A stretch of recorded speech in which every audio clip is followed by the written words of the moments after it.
안녕하세요. 오랜만에 시간이나 창밖이 훤히 보이는 카페에 앉아 누군가를 기다리며 사연을 쓰고 있어요. 제가 이렇게 사연을 쓰게 된 이유는요. 제가 이제 곧 중요한 일을 앞두고 있는데 이젠 정말 이곳에서 전 남편과의 일을 마지막으로 털어내고 새로운 출발을 하기 위해서입니다.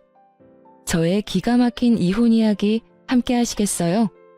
저와 남편은 결혼한 지 9년이 되었고 뱃속에 아기가 자라고 있었어요. 저에겐 축복과도 같은 존재였죠. 9년이란 세월 동안 고생했던 것에 대한 보상과도 같다고 느껴지더군요.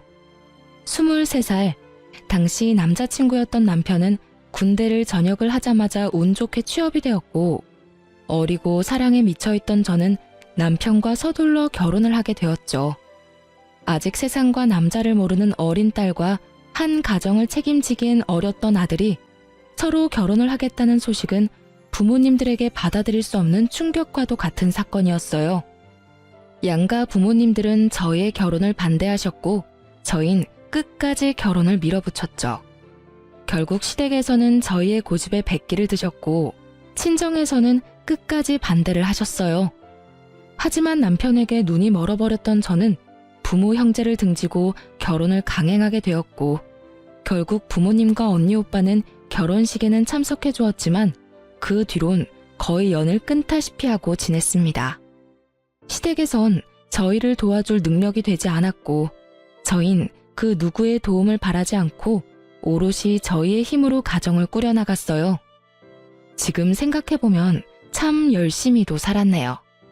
23살, 그 어린 나이에 친구도 멀리하고 이 일 저 일 가리지 않고 닥치는 대로 돈만 벌었어요.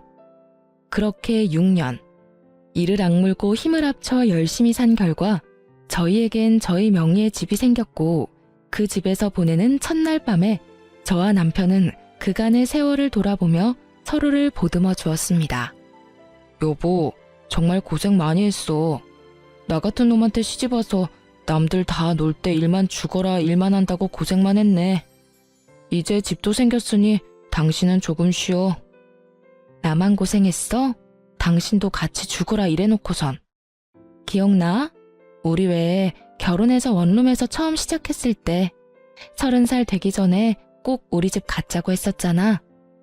그 꿈 이루기 위해 우리가 얼마나 열심히 살았는데 당연히 기억하지.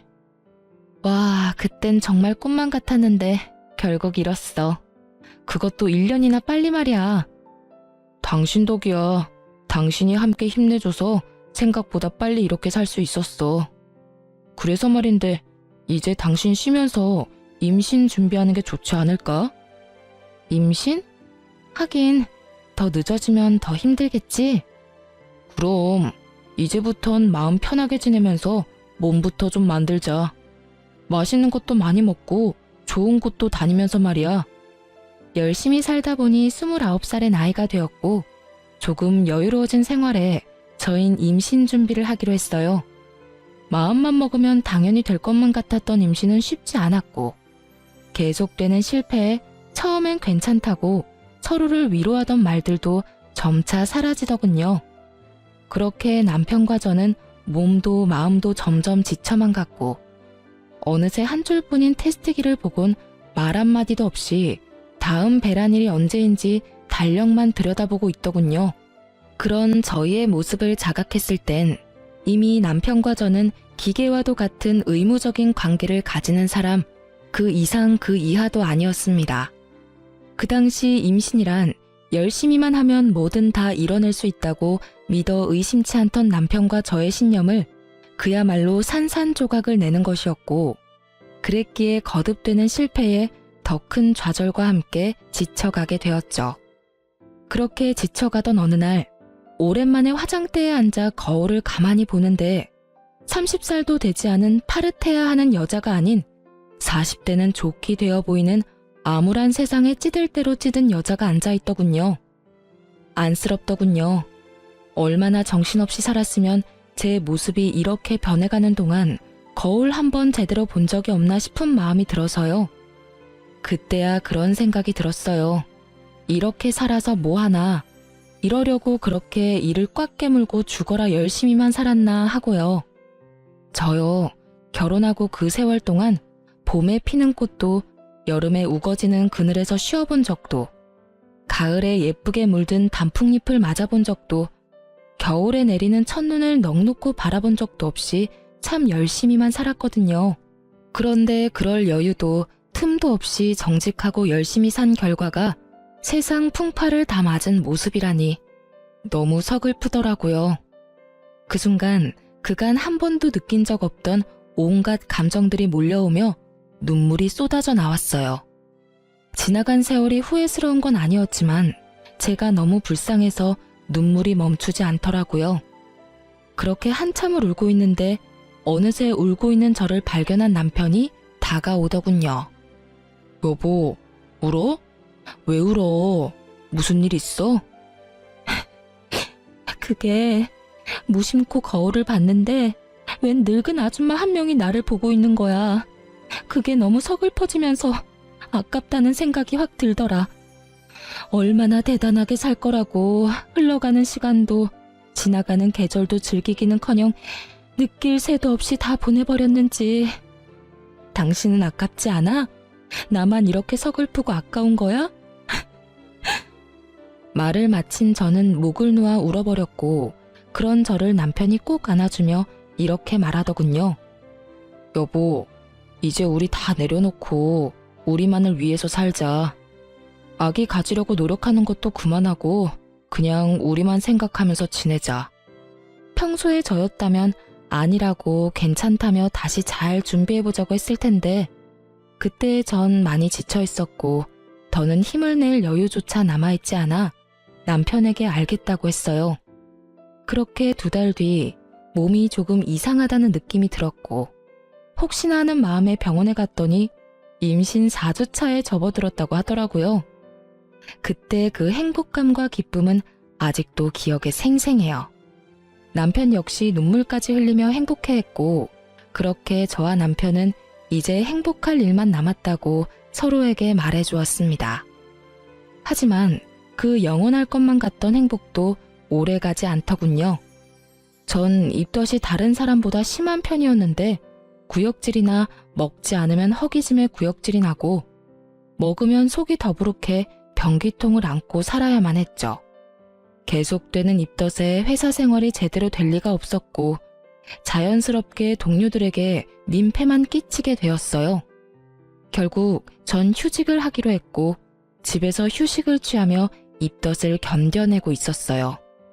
제대로 먹지는 못하고 토하는 생활이 반복되자 몰골은 말이 아니었지만 다행스럽게도 아기는 건강하게 잘 자라고 있다고 하니 그나마 다행이라고 생각하며 그 힘든 날들을 견디며 지내고 있었죠. 전 하루가 다르게 수척해져갔고 이윽고 거울에 비치는 제 모습조차 보기 싫은 지경이 돼버리더군요. 상황이 그렇게 되자 남편 역시 저를 멀리하는 것이 느껴지더라고요. 처음엔 입덧으로 고생하는 저를 안쓰러워하던 남편이었는데 어느 순간부턴 제가 화장실을 가려고 일어서기만 해도 한숨을 쉬는 지경이 되어버렸어요. 전 남편의 다정스러운 눈빛을 본 적이 언제인지 기억도 나지 않았고 투명스러운 눈빛과 함께 남편의 핀잔이 계속되고 있었어요. 얼굴이 도대체 그게 뭐야? 로션은 안 바르는 거야? 푸석푸석해서는. 아무리 입덧 때문에 힘들다고 그래도 사람 몰골이 그게 뭐야? 그거 알아? 당신 보고 있으면 내가 다 서글퍼진다고. 이런 식의 핀잔은 말끝마다 이어졌고 다른 것도 아닌 임신 때문에 혼자 고생하는 저에게 이런 언행으로 대하는 남편을 보며 섭섭한 적이 한두 번이 아니었어요. 하지만 남편 역시 회사 생활로 많이 힘들어서 그럴 거라며 이해해주며 남편과 싸우지 않으려고 많이 노력했어요. 사실 싸울 힘도 없긴 했고요. 그러던 어느 날 유난스럽게 입덧이 심한 날이었는데 그날따라 생전 좋아하지도 않았던 요거트가 너무 먹고 싶은 거예요. 얼마나 먹고 싶은지 눈물이 다 나려고 해 전 배달 어플을 이용해 요거트를 시켜 먹게 되었고 그 결과는 참담했습니다. 그토록 눈물나게 먹고 싶었던 요거트를 한 입 먹는 순간 속이 마구 울렁이기 시작하는데 참아보려 해도 도저히 참아지지 않았고 그대로 전 화장실로 뛰어가 또다시 다 개워내게 되었어요. 그렇게 한바탕 개워내고 나오니 미간을 잔뜩 찌푸린 남편이 이렇게 말하더군요. 아, 진짜. 그렇게 다 토해낼 거면 차라리 굶어. 돈 아깝게 그게 뭐 하는 짓이야? 그 말을 듣는데 전 그야말로 폭발하고 말았어요. 그게 나한테 할 말이야? 내가 일부러 토해? 내가 토하고 싶어서 토하냐고. 나도 그냥 맛있게 먹고 싶어. 그런데 그게 안 되는 걸 어떻게 해? 당신 이런 내 심정을 알아? 그냥 가만히 앉아 있어도 놀이기구를 타고 있는 기분이야. 비포장도로를 끊임없이 달리는 차 안에 갇힌 기분이라고. 저 역시 그 당시 몸도 마음도 힘든 상황이었기에 남편의 모진 말들을 참을 수가 없었고 그렇게 한바탕 쏟아내는데 갑자기 배에서 감당할 수 없는 고통이 느껴지더군요. 저는 배를 잡고 소리를 지르며 고꾸라졌고 놀란 남편은 저를 집에서 가까운 곳에 있던 대학병원으로 데리고 갔어요. 병원으로 가는 내내 아기만 무사하기를 빌고 또 빌었고 병원에 도착해 진료를 해본 결과 천만다행으로 아기는 무사하다고 하더라고요. 하지만 제 몸이 너무 약해져서 병원에서 며칠 안정을 취하며 경과를 봤으면 좋겠다라는 의사 선생님의 권유대로 전 입원을 하게 되었고 남편은 편히 지내라며 1인실을 잡아주었죠. 그렇게 전 병실에 누워 눈을 감고 있었어요. 잠은 오지 않았지만 이런저런 일들로 인해 많이 지쳐있던 터라 눈꺼풀조차 무겁게 느껴져 눈을 뜨고 있기도 힘이 들었거든요. 한참을 잠들지 않은 채 눈을 감고 있는데 병실로 남편이 들어오더니 제 손을 잡고 숨죽여 울기 시작하더군요. 저는 내심 남편이 최근에 말은 모질게 했지만 아직 절 많이 사랑하고 있다는 생각이 들었고 많이 놀랐을 남편을 안심시키기 위해 괜찮다는 말로 남편을 달래주려고 했어요. 그런데 그 순간 남편의 입에서 믿지 못할 말들이 나오고 있더라고요. 여보, 미안해. 정말 미안해. 나 사랑하는 여자가 생겼어. 믿을 수가 없었어요. 사랑하는 여자가 생겼다뇨.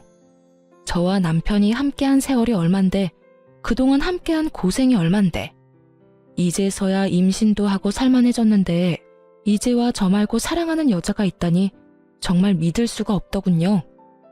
내가 이런 마음 품는 것 자체가 여보한텐 너무나도 큰 상처이고 배신인 걸 너무 잘 알지만 이미 그 여자한테 가버린 마음이 너무 커서 내 뜻대로 되지가 않아. 나 어떻게 해야 해? 내가 어떻게 해야 할까? 난 천벌받을 거야 정말. 말을 마친 남편은 계속해서 울고 있었고 전 저도 모르게 반사적으로 남편의 손을 있는 힘껏 잡아버렸어요. 저의 행동에 제가 잠들지 않았다는 사실을 알아차린 남편은 화들짝 놀라며 저를 바라보았고 전 그 자리에서 벌떡 일어나 남편에게 제가 들은 것이 진실인지 되물어 보았어요. 이게 다 무슨 소리야? 사랑하는 여자가 생겼다니. 당신 이게 다 정말이야? 숨도 제대로 쉬지 못하고 쏟아내는 저의 물음에 남편은 눈물을 떨구며 이렇게 말하더군요. 다 사실이야. 당신한텐 정말 미안한데 나 사랑하는 사람이 생겼어. 남편의 눈물겨운 고백을 듣고 있는데 참 할 말이 없더라고요. 저는 아무 말도 하지 못하고 있었고 그렇게 정막만이 병실을 가득 채우고 있었죠. 그렇게 얼마나 지났을까요? 저는 여전히 고개를 숙인 채 저를 보지도 못하고 있는 남편에게 물었어요. 그래서 어떻게 하고 싶은 건데? 어떻게 하고 싶길래 당신 입으로 다 밝힌 거야? 그게 당신이랑 이혼하고 그 사람이랑 살고 싶어. 나 이제 그 사람 없이는 안 될 것 같아. 이렇게 말하는 와중에도 남편은 울고 있었고 전 피해자라도 되는 양 우는 남편에게 소리를 질러버렸어요. 울지도 마. 난 지금 당신 우는 꼴도 역겨워서 죽을 것만 같으니까 울지도 말라고. 뭐? 그 사람 없이는 안 될 것 같다고? 지금 그런 말을 나한테 하면서 울고 싶어? 울고 싶은 사람이 누군데? 당신이 피해자라도 되는 것처럼 울긴 왜 울어? 결혼 생활 내내 저의 이런 모습을 본 적 없었던 남편은 깜짝 놀라 아무 말도 못하고 있더군요. 전 벙어리가 되어버린 남편의 멱살을 잡고 흔들며 절규를 하기 시작했어요. 이 미친놈아, 이혼을 하고 싶다고? 그러면 뱃속 아기는? 나는 둘째치고 뱃속의 아기는 어떻게 할 거냐고. 네가 이러고도 인간이야? 네가 이러고도 사람이냐고. 저의 절규는 계속되었고 남편은 여전히 아무 말도 하지 못하고 있더라고요. 그 순간 남편의 휴대전화가 울렸고 휴대전화를 확인하는 남편의 눈빛이 갈피를 잡지 못하고 흔들리기 시작했어요. 전 직감적으로 상간녀라는 것을 알았고 제가 그 자리에서 죽는 꼴을 보기 싫다면 당장 전화를 받으라고 했어요. 제 말에 남편은 망설이는 듯 하더니 통화 버튼을 눌렀고 그 순간 저는 남편의 휴대전화를 빼앗아 스피커 버튼을 눌러버렸어요. 자기야, 놀라지 마. 나 임신했어. 테스트기가 두 줄이길래 병원에 가보니까 임신이래. 나 너무 좋아서 눈물이 다 나는 거 있지? 어쨌든 나 지금 집인데 빨리 좀 와줘. 상간녀는 울고 있더군요. 환희에 찬 기쁨의 눈물을요. 상간녀의 임신 소식이 병실을 가득 메우고 남편의 얼굴엔 순간이었지만 화색이 돌더군요. 하지만 그것도 잠시. 남편은 제 눈치를 살피며 표정이 굳어져 갔고 상간녀의 빨리 와달라는 말과 함께 전화는 끊겨버리고 말았어요. 다시 찾아온 정막. 남편은 안절부절 못하며 제 눈치를 살피기 바쁘더니 조심스럽게 입을 떼더라고요. 여보, 나 잠시만 나갔다 올게. 진짜 아주 잠시면 돼. 조심스러운 말과는 달리 행동은 재빨랐고 빠르게 사라지는 남편의 뒷모습을 보며 전 그 자리에서 쓰러지고 말았습니다. 다시 정신을 차려 눈을 떴을 땐 혼자였고 제가 일어난 것을 확인한 간호사분이 담당 의사 선생님을 불러오시더군요. 산모님, 괜찮으세요? 정신이 드세요? 그 걱정스러운 눈빛과 물음들을 듣는 순간 눈물이 터져나왔고 전 괜찮다는 말도 하지 못한 채 울어버렸습니다. 그 와중에도 다행인 건지 불행인 건지 아기는 무사했고 전 이 모든 상황들을 저와 함께 해준 아기를 지키기로 했어요. 물론 저 혼자서요. 남편과의 이혼은 피할 수도 피할 마음도 없었기에 저는 마음을 단단히 먹기로 했어요. 제가 첫 번째로 한 일은 흥신소를 통해 상간녀를 알아보는 일이었어요. 남편이 꽁꽁 숨기고 있는 그 여자가 어떤 여자인지 궁금해 미칠 지경이었으니까요. 며칠 뒤 흥신소에서 연락이 왔고 상간녀에 대해 알려주더라고요. 상간녀는 남편이 군대 가기 전 잠시 다녔던 대학에 함께 다니던 친구였는데 얼굴도 예쁜데 집도 부자여서 유명했다고 하더군요. 그 당시 남편을 좋아하는 여자가 있다고 들었던 것이 떠오르며 그 여자가 상간녀였음을 깨달았죠. 대학 졸업도 하지 못한 남편이 왜 대학 모임까지 나가게 된 것은 모르겠으나 알아본 바론 두 사람은 대학 동창회 모임에서 다시 재회해 그날 이후부터 만나기 시작했고 그 만남의 시점이 제가 임신한 직후라는 것을 알게 되었죠. 여기까지도 놀라운데 더 놀라운 사실이 기다리고 있더군요. 남편과 상간녀는 이미 살림도 차린 상황이었는데 그 집은 상간녀가 마련한 집으로 그야말로 저만 물러나 준다면 모든 것이 다 해결되는 분위기라는 것이었어요. 심지어 남편은 상간녀와 본격적인 만남을 시작하며 회사까지 그만둔 상태였고 그런 남편에게 상간녀는 투자를 해주어 현재 남편은 돈 걱정 없이 사업 준비를 하고 있는 상황이라는 것까지 알게 되었죠. 그쯤 되니 궁금해지더군요. 상간녀에게 향하는 남편의 마음은 연심인지 욕심인지. 그것이 뭐든지 간에 저의 비참한 마음은 같았고 그럴수록 저는 더욱 강해졌어요. 태어난 지가 언제인데 얼굴도 비추지 않던 남편은 웬일인지 다 늦은 밤에 집으로 들어오더군요. 남편의 표정, 숨소리, 손짓, 발짓. 그 모든 것들이 오늘이 우리의 마지막이라는 것을 보여주고 있었고 이윽고 남편의 입에서 이런 말이 나오더라고요. 여보, 우리 이혼하자. 이혼하자는 마당에 여보 소리는 잘도 한다. 내가 아직 당신한테 여보이긴 해? 그렇게 비꼬지 마. 나 마지막까지 당신이랑 얼굴 붉히고 싶지 않아. 참, 그러면 지금 내가 웃어야 해? 당신 마음 편해지라고 미친년처럼 하하호호 웃어줘야 해? 그런 말이 아니잖아. 나는 그저 좀 더 이성적으로 대화를 하자는 말이었어. 당신 보니까 내 욕심이 과했네. 아, 우리 이혼하자. 당신이 이혼만 해주면 이 집을 포함해서 그동안 모은 재산은 당신 다 줄게.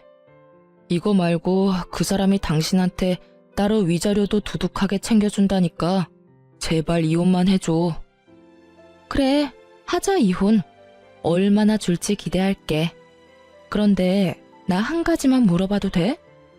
당신은 우리 아기는 안 궁금해?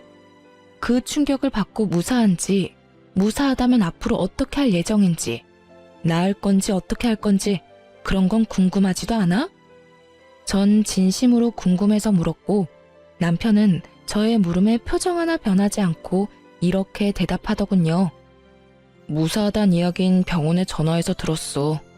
그리고 앞으로 어떻게 할지는 궁금해하면 뭐해? 내가 낳아서 키울 수 있는 것도 아닌데. 당신이 잘 생각해서 알아서 결정하겠지. 잘 생각해서 잘 결정해. 그게 어떤 결정이든 난 당신 의견 존중하고 응원하니까. 똥 같은 소리를 참도 정성껏 짓거리고 있더군요. 전 그런 남편에게 상간녀 소송도 진행 중이니 그런 줄 알라는 말을 마지막으로 집 밖으로 내쫓아 버렸어요. 더는 그 면상을 보고 있기도 힘이 들었거든요. 그렇게 저희는 이혼을 하게 되었고 전 우리의 젊은 날을 갈아샀던 집과 남편이 상간녀에게 받아온 3억과 함께 상간녀 위자료까지 따로 받을 수 있었어요. 이혼이 확정된 날, 전 계획했던 대로 상간녀의 본가로 찾아가 상간녀의 아버지를 만났습니다. 조사를 통해 알아본 바론 상간녀의 부모님은 전 남편이 유부남이었던 사실을 모르고 있었고 받을 거 다 받아낸 저는 상간녀가 밖에서 무슨 짓거리를 하고 다니는지 그 부모님께 다 알릴 계획이었던 거죠. 예상대로 저의 폭로에 상간녀의 아버지는 노발대발 난리가 났지만 비교적 상간녀의 어머니는 차분한 것으로 보아 대충 알고 있었던 눈치 같더라고요. 누구신데 우리 딸에 대해 할 말이 있다고 하시는 건지요? 아, 제 소개가 늦었네요. 전 지금 따님이 만나고 있는 남자의 본처입니다. 정확히는 전부인 되겠네요. 오늘 이혼 확정이 났거든요. 네? 이혼이라니? 그럼 그 남자가 유부남이었단 말입니까?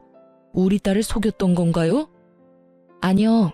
따님을 속인 것이 아니라 따님과 제 남편이었던 작자가 서로 불륜을 저질렀어요. 그래서 제가 물러나게 되었고요. 제 딸이 유부남인 걸 알고도 만났단 말입니까? 아니, 그럴 리가. 혹시 집을 잘못 찾아오신 거 아닌가요? 우리 딸이 만나는 남자가 있긴 합니다만 딸이 임신해 곧 결혼할 예정입니다. 유부남이 도대체 무슨 생각으로 처녀를 임신시키겠습니까? 전 끝까지 제 말을 믿지 못하는 상간녀의 아버지에게 두 사람의 다정한 모습이 찍힌 사진을 내밀어주며 말했습니다. 보시면 아시겠지만 따님 맞습니다. 참고로 제 뱃속에도 아기가 자라고 있는데 그것도 따님이 다 알고 있다고 하더군요. 참 웃기는 상황 아닌가요? 조강지처 뱃속에 있는 아기는 버려도 상간녀 뱃속에 있는 아기는 지키겠다는 그 꼴이요. 그러니 제가 어쩌겠어요? 물러서 줘야죠. 에휴, 그래서 원하는 게 뭡니까?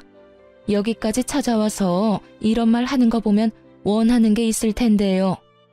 그저 부모님께서도 자기 딸이 밖에서 어떤 짓거리를 하고 다니는지, 그 짓거리 덕분에 제 가정이 어떻게 망가졌는지 다 아셔야 할 것 같아서 찾아왔어요. 아, 굳이 원하는 게 있다면 따님을 좀 꾸짖어 주시면 좋을 것도 같네요. 자기네들끼리야 하늘 아래 둘도 없는 사랑이네 뭐네 곱게들 포장하지만 엄연히 죄잖아요, 불륜이라는 게. 그러면 따님 교육 제대로 해주세요. 갑자기 찾아와서 죄송했습니다. 저는 그대로 집을 나왔고 제가 현관문을 나오는데 머리 끝까지 화가 난 상간녀의 아버지가 상간녀의 어머니를 쥐잡듯 잡으며 당장 상간녀를 부르라고 고함을 치는 소리가 들려오더군요. 그 소리를 들으며 집으로 돌아오는 발걸음이 얼마나 가벼웠던지 모릅니다. 그렇게 집으로 돌아온 전 이사할 예정이라 중요한 짐을 따로 추리고 있었고 상간녀에게 모든 이야기를 들은 전 남편이 역정을 내며 집으로 들어오더군요. 너 진짜 미쳤어? 돈은 다 받아 처먹고 뭐? 그 집을 찾아가? 네가 제정신이야? 이딴 식으로 행동할 거였으면 돈은 왜 받아갔어? 돈은 돈이고 이건 다른 문제지. 그 부모들도 알아야 하지 않겠어? 하나뿐인 외동딸이 밖에서 무슨 짓거리를 하고 돌아다니는지. 그래야 자식 교육을 똑바로 하지. 그래도 이건 너무하잖아. 꼭 이렇게까지 해야 했어? 군말 없이 이혼해줬는데 이 정도도 하면 안 돼? 너 때문에 지금 그 사람 아빠한테 붙잡혀서 질질 끌려갔어. 어쩔 거야? 어쩌긴 뭘 어째. 눈물이라도 흘려줘? 그거 참 안 됐다고 위로라도 해줄까? 그런 걸 원하니? 진짜 너 하여튼 오늘 일 때문에 그 사람 뱃속에 있는 아기라도 잘못됐다간 가만 안 있을 테니 그런 줄 알아? 전 남편은 악에 바친 듯 이를 꽉 깨물며 저에게 말했고 그런 전 남편의 모든 것이 어이가 없더군요.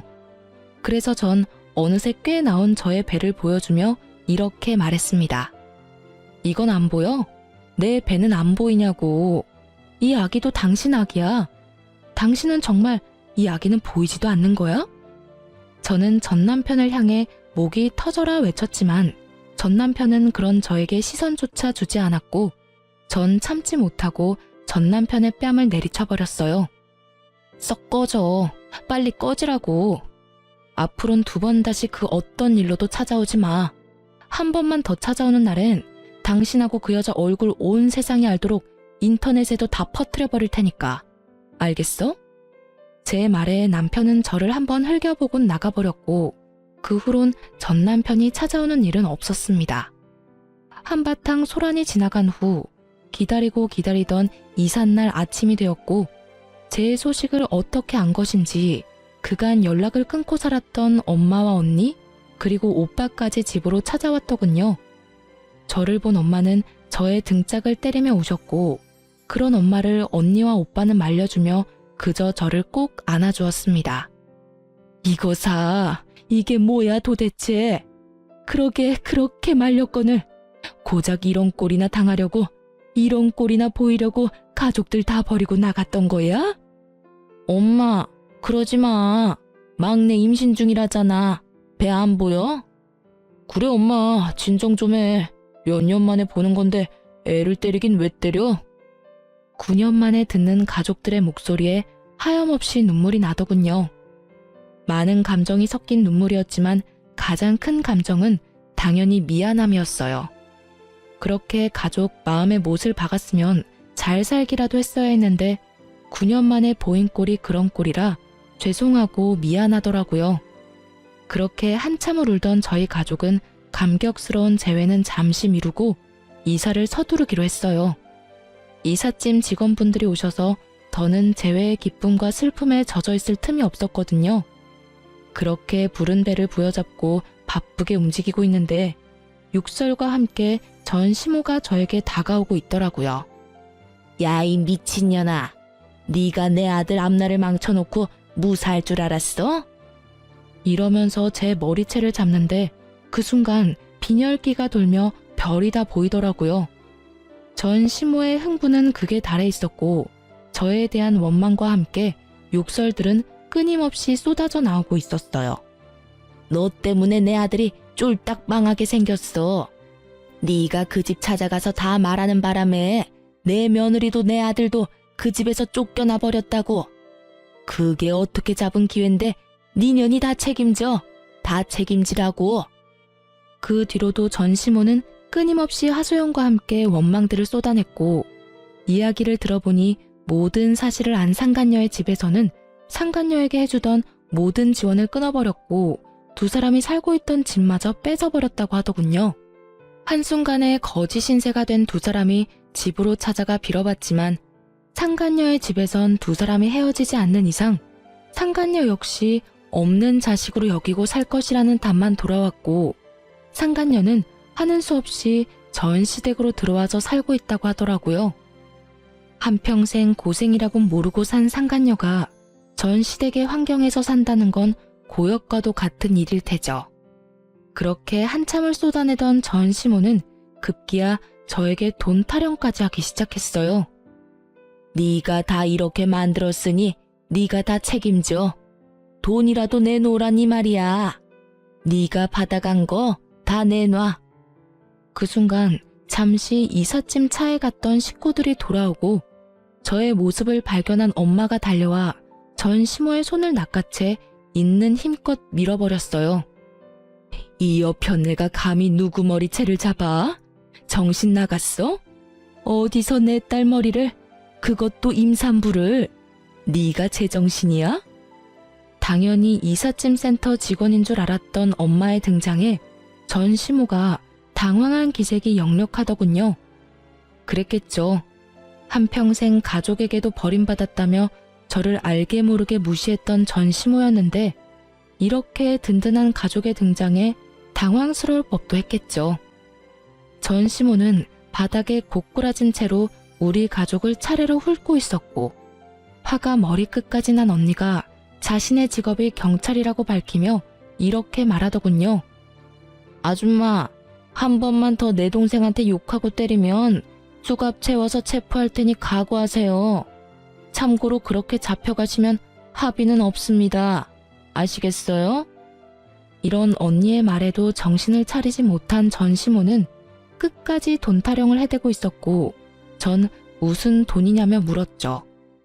다신 오지 않을 테니 돈 내놔. 돈만 주면 오라고 해도 안 올 테니. 무슨 돈을 달라고 이 난리세요? 그걸 몰라서 물어? 이 집 팔았으면 돈이 있을 거 아니냐? 엄연히 그 돈에 내 아들 목도 있는데 왜 모른 척을 하니? 그거랑 이혼할 때 받아간 3억, 그것도 내놓거라. 정말 뱃속의 아기만 아니었다면 욕이라도 실컷 해주며 있는 힘껏 한 대 때리고 싶더라고요. 다른 것도 아닌 위자료 내놓으란 말을 당당하게 하는 전시모의 모습을 보는데 화가 머리끝까지 나며 어이마저 없더군요. 아줌마, 잘 들어요. 그 돈은 내 뱃속에 있는 이 아기의 몫이자 내가 23살부터 이때까지 단 하루도, 단 1분도 제대로 쉬지 않고 열심히 살았던 날의 몫이자 하루아침에 배신당하고 갈기갈기 찢어져 버린 내 마음의 상처에 대한 약값이에요. 그러니까 절대 한 푼도 줄 생각 따위 없어요. 정 그 돈이 탐나고 갖고 싶으면 소송을 거세요. 저는 코웃음을 치며 전시모에게 말했고 제 말이 끝나자마자 변호사인 오빠가 나서 제 변호를 자처하고 나서더군요. 참고로 제 동생 변호는 제가 맡도록 하죠. 마침 그 분야가 제 전문이라 자신 있거든요. 그러니 언제든 소송 걸고 싶으면 걸도록 하시죠. 애꿎은 제 동생 괴롭히지 말고 법으로 이야기하자 이 말입니다. 전시모는 꽤 많이 당황한 눈치이더군요. 그럴 수밖에 없는 것이 상견례도 없었고 결혼식에선 가족들을 따로 소개할 시간도 소개를 받고 싶어하는 마음도 없었기에 저희 가족들의 직업, 형편에 대해선 전혀 알지 못했거든요. 그 뒤론 연을 끊고 지내다시피 했으니 저희 친정이 꽤 산다는 것을 전혀 모르고 있었으니까요. 전시모는 오빠의 말이 끝나자 당황한 눈초리로 가족들을 번갈아 살피기 시작하더군요. 경찰인 언니의 변호사인 오빠, 그리고 있어 보이는 엄마의 차림새까지. 찰나의 순간 가족들을 살핀 전시모는 갑자기 태세를 바꿔 저에게 무릎까지 꿇고 애원하기 시작하더군요. 아가, 내가 잠시 미쳤었구나. 내 아들이 하루아침에 거지꼴이 되어서 집으로 들어왔는데 어떤 부모가 제정신일 수가 있겠어. 너도 뱃속에 아기가 있으니 조금은 이해를 할 거다. 그러니 방금 전 내 행동은 네가 이해를 좀 해주렴. 그리고 이해하는 김에 내 아들도 좀 이해해주면 안 되겠니? 말이야 바른 말이라고 여자가 작정하고 꼬시는데 남자가 어쩌겠어. 그간의 정을 생각해서라도 네가 이해하고 용서 좀 해주렴. 네가 용서만 해주면 내 아들도 다시 너한테 돌아올 거고 그렇게 두 사람 제외하게 되면 뱃속의 아기한테도 좋지 않겠어? 애를 생각해야지. 이 험한 세상에 애를 혼자 낳아서 어쩔 생각이니? 남들 다 있는 아빠 우리 손주한테서 뺏을 생각은 아니지? 이때껏 한 번도 꺼내지 않던 손주 이야기까지 들먹이며 애원하는 꼴이 참 가증스럽기 그지없더군요. 엄마 역시 저와 생각이 같았는지 전 시모의 말에 한마디의 대꾸도 없이 시모를 질질 끌어다 내쫓아버렸고 저의 이사는 무사히 마칠 수 있었습니다. 그날 이후 전 가족의 품으로 돌아가게 되었어요. 이미 사버린 집은 세를 주기로 했고 가족의 뜻에 따라 친정에서 지내게 된 것이죠. 그렇게 친정에서 지내는 동안 출산날이 가까워졌고 입원을 했던 대학병원에서 진료를 계속 보며 그곳에서 출산까지 하기로 했습니다. 출산을 하기 전 마지막 진료날 언니와 함께 병원에 갔는데 그곳에서 전 생각지도 못한 사람을 만나게 되었어요. 그건 바로 상간녀와 전 남편이었어요. 그토록 화려하고 당당하던 상간녀의 모습은 온데간데 없이 사라지고 행색이 초라한 배불뚝이 여자가 전 남편과 옆에 자리하고 있더군요. 한 걸음씩 한 걸음씩 두 사람과 가까워졌고 저와 언니를 발견한 상간녀는 두 눈이 동그래지더니 이내 승리의 표정을 지으며 전 남편의 팔짱까지 급하게 끼고 저에게 다가와 인사를 건네더라고요. 오랜만이네요. 잘 지냈어요? 아, 이런 질문 좀 그런가요? 하긴 잘 지낼 턱이 없는데 질문이 좀 그랬죠?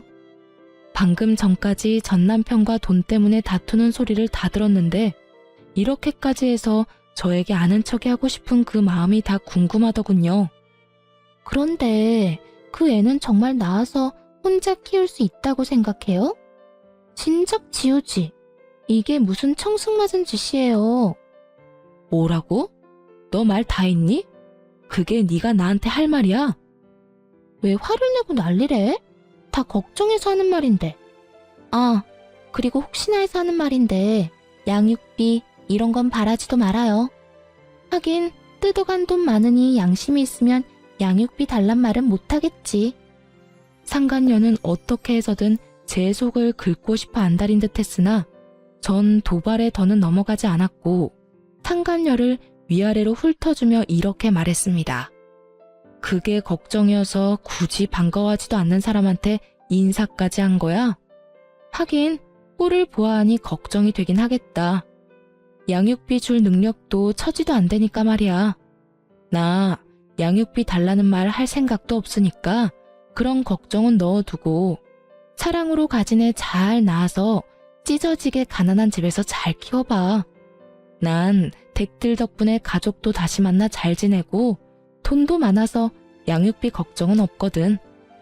제 말에 상간녀는 미간을 찌푸리는가 싶더니 이내 코웃음을 치며 비아냥대기 시작하더군요. 참 좋기도 하겠네요. 남편도 뺏겨서 애도 혼자 낳고 혼자 키워야 하는 마당에 좋다고 웃는 꼴이 참 어떤 면에선 참 대단하기도 하네요. 상간녀의 비아냥거림에 제가 반격을 하려는 순간 어느새 제 곁으로 온 담당 의사 선생님이 제 어깨에 손을 두르며 언니에게 이렇게 말하는 것이 아니겠어요? 초영, 여기서 뭐 하세요? 무슨 일 있어요? 표정이 왜 이렇게 안 좋아요? 처영이라니. 전 크게 당황을 했고 언니 역시 당황한 기색이 역력했지만 그것도 잠시 천연덕스럽게 선생님께 제보라고 하며 상황을 설명하기 시작하더군요. 언니의 설명을 들은 선생님은 제 어깨를 잡은 손에 힘을 주며 말을 하더군요. 아, 아직 소식 못 들으셨나 봅니다. 저 이 사람하고 결혼 약속했어요. 식은 아직이긴 한데 출산하고 몸 추스르는 대로 결혼식 올리려고 하고 있어요. 원하신다면 청첩장 나오는 대로 보내줄 테니 와서 자리를 빛내주는 것도 좋을 것 같네요. 언니 못지않게 선생님은 천연덕스럽게 연기를 펼쳤고 선생님의 말에 이때껏 입 한 번 떼지 않고 있던 전 남편이 저를 향해 말을 하더군요. 여보, 이게 다 사실이야? 당신 이 남자랑 결혼했어?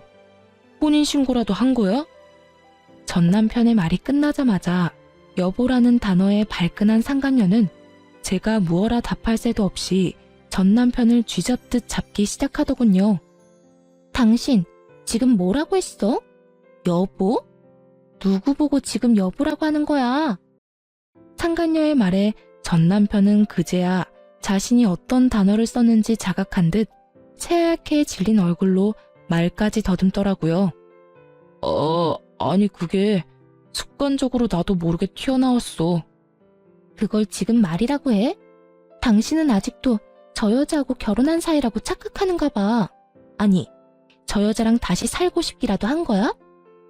무슨 말을 또 그렇게 해. 실수라고 했잖아. 실수라고? 그래, 그건 실수라고 치자. 그런데 당신이 왜 저 여자가 결혼한 사실에 화를 내? 왜 간섭하냐고. 그건 나도 놀라서 그랬지. 당신 지금 너무 흥분했어. 진정 좀 하고 진료나 보러 가자. 예약 시간 다 됐어. 지금 내가 진료 보게 생겼어? 당신 같으면 이 기분에 진료가 보고 싶겠냐고. 내가 누구 때문에 이 모양 이 꼴로 살고 있는데, 내가 왜 이런 거짓꼴로 살고 있는데, 당신 하나 보고 다 버리고 와서 이렇게 사는 난 신경도 안 쓰면서 전부인이 재혼한 사실이 그렇게 신경 쓰여?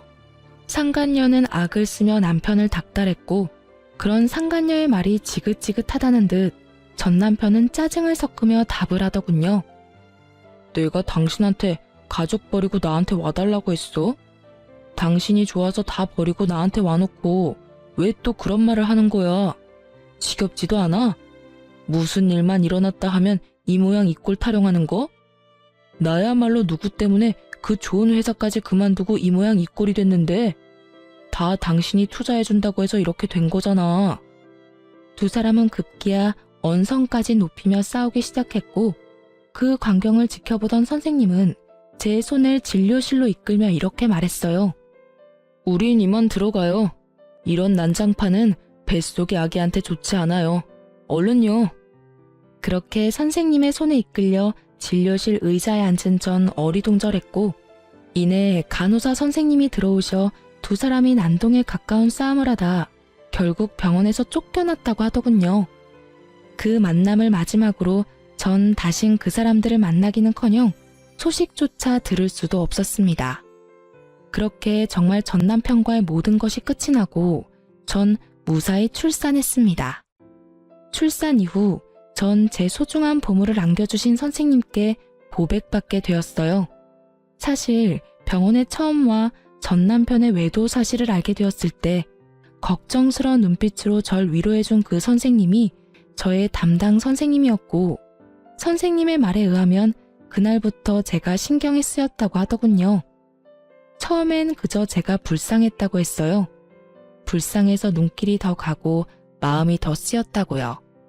그래서 진료를 볼 때도 더욱 신경을 써주었고 제가 배가 심하게 뭉쳐 병원에 갑자기 왔다는 연락이라도 받을 때면 그게 언제든 어디에 있든 병원으로 뛰어와 제 진료를 봐주셨다고 하더라고요. 그렇게 측은심에 제가 눈에 밟혔는데 그 측은심이 어느 날부턴 저를 지켜주고 싶고 제가 보고 싶어졌다며 저를 좋아하는 것 같다고 마음을 고백해 오더군요. 지금 당장 대답해달라는 건 아니에요. 지금 상황이 좋지 않다는 것도 알고 저한테 신경을 쓸 틈도 없다는 거 누구보다 잘 아니깐요. 그냥 제가 곁에서 맴돌 테니 그것만 막지 말아주세요. 그렇게만 해준다면 저는 언제까지고 기다릴 수 있어요. 그저 저를 지켜봐 주세요. 처음엔 그냥 아무런 대답도 하지 않고 무시했던 것 같아요. 전 남편에 대한 상처가 크기도 했지만 무엇보다 큰 이유는 염치가 없어서였어요. 애 딸린 이혼녀와 총각인 대학병원 의사 선생님이라니 거부할 염치조차도 없더군요. 하지만 선생님은 저를 포기하지 않았고 부담스럽지 않게 저의 곁을 지키면서 제 아들조차 사랑으로 품어주고 있더라고요. 그렇게 4년을 한결같이 저와 제 아들을 지켜준 선생님께 마음의 문을 열게 되었고 선생님은 저의 남자친구가 되었어요. 그리고 곧 저는 저와 아들을 세상 누구보다 사랑해주는 남자친구와 결혼을 할 예정이에요. 말이 씨가 된다고 하더니 전 남편과 상간녀 앞에서 저와 결혼한 사이라고 거짓말을 하던 모습이 엊그제 같은데 그 결혼이 현실이 되었지 뭐예요? 남자친구의 말론 그때 자신의 마음을 확신했다고 하더군요. 물론 예비 시댁에서도 저와 아들을 많이 아껴주세요. 처음 저의 이야기를 남자친구에게 들었을 땐 걱정이 많으셨다고 하시더군요. 아무래도 그럴 수밖에 없는 상황이긴 했죠. 온 정성을 다해 사랑으로 키운 아들이 어느 날 갑자기 사랑하는 여자가 생겼다고 해서 누구보다 기뻐하셨는데 그 여자가 이혼녀인 것도 모자라 갓난아기까지 있다고 하니까요. 어떻게든 설득을 해보려 했지만 남자친구는 흔들리지 않았고 일단 얼굴이나 보자 하는 마음으로 저를 만나러 나오셨다고 하셨어요. 그렇게 저를 처음 만난 날 저와 예비 시부모님은 많은 이야기를 나눴고 헤어지는 순간에 제 손을 잡아주시며 이렇게 말씀해 주시더군요. 사실 오늘 이 자리 나올 때까진 좋은 말로 설득해서 헤어지게 만들 생각이었어. 생각 있는 여자라면 헤어질 테니 말이야.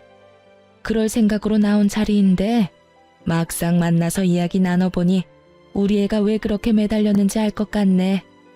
앞으로 우리 아들이랑 잘 지내줘. 그렇게 잘 지내다가 우리 가족으로 와주면 더 좋고. 이렇게 말씀해 주시는데 얼마나 많이 울었는지 몰라요. 그 마음이 너무나도 감사하고 또 그 감사한 마음이 드는 것이 염치도 없어서요. 제가 자식을 키워보니 알겠더라고요. 그것이 얼마나 큰 결정이었는지. 그래서 저도 그런 마음을 저버리지 않게 열심히 노력해 보려고 합니다. 제가 사연 처음에 말씀드렸었죠? 누군가를 기다리며 사연을 쓰고 있다고. 그 기다리던 사람이 다름 아닌 남편과 제 아들입니다. 저를 여기에 앉혀두곤 장난감을 사러 간다고 나간 두 사람인데 이 긴 사연을 쓸 때까지 돌아오지 않고 있네요. 아마 모르긴 몰라도 장난감을 사러 간 두 사람은 장난감 가게를 살 태세로 쇼핑을 하고 있는 모양이에요. 가끔 이럴 때가 있어 제가 두 사람을 잡으러 간 적이 한두 번이 아니거든요. 전 이만 인사를 드리고 가봐야 할 것 같아요. 마지막으로 저의 지옥 같던 세월을 여기에 털어버렸으니 이제 저도 행복하게 새로운 인생을 살 수 있겠죠? 어쨌든 지금 두 남자의 과분한 사랑을 받으며 행복하게 잘 살고 있으니 여러분도 제 걱정보단 앞날에 대한 응원을 부탁드리며 전 이만 물러가 볼게요. 긴 이야기 들어주셔서 감사합니다.